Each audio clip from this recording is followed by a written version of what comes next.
Да не се провежда референдум в район Младост, решиха членовете на 6 комисии към Столичния общински съвет.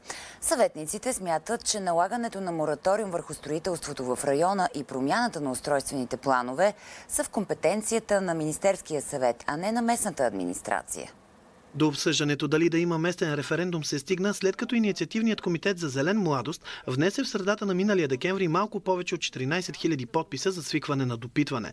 Оказва се обаче, че едва 8822 от тях са валидни, което е по-малко от задължителните 10% или 9400 души от жителите на района, за да има референдумът задължителен характер. Въпреки това, Столичният общински съвет пусна за разглеждане въпросите от допитването в ресорните комисии. 6 комисии на Столичния общински съвет, които заседаваха днес, обявиха, че не подкрепят провеждането на референдума, защото той е незаконосъобразен, а въпросите в него са неясни и подвеждащи и не подлежат на редакция. Смисъла на тези въпроси не е достатъчно ясен. Те са не само двусмислени, те са многосмислени.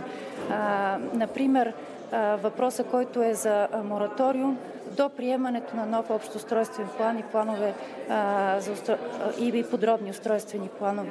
Той абсолютно не отчита времева рамка, т.е. не знаеме кога един такъв мораториум ще приключи. Налагането на такава забрана ще доведе до лавина от искове срещу общината, които всички данъкоплатци ще трябва да платят, коментира главният архитект на София Здравко Здравков. Той заяви, че ако се забрани строителството в района, ще се стопира изграждането на важни обекти, като парк Въртопо и Южната дъга, което ще доведе до недоволството не само на хората от Младост, а и от другите квартали на София. Според главния архитект трябва да се търсят решения за всеки отделен казус, а не да се свиква референдум. Кметът на Младост Десислава Иванчева заяви, че общинските съветници не искат да чуят гласа на гражданите.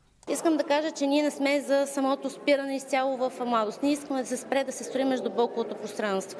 И ще отстояваме тази наша позиция. Иванчева обяви, че в понеделник кани жителите на района на протест пред районната администрация. И все пак, последната дума ще има Столичният общински съвет, който окончателно ще реши на 6 април дали ще има допитване до хората.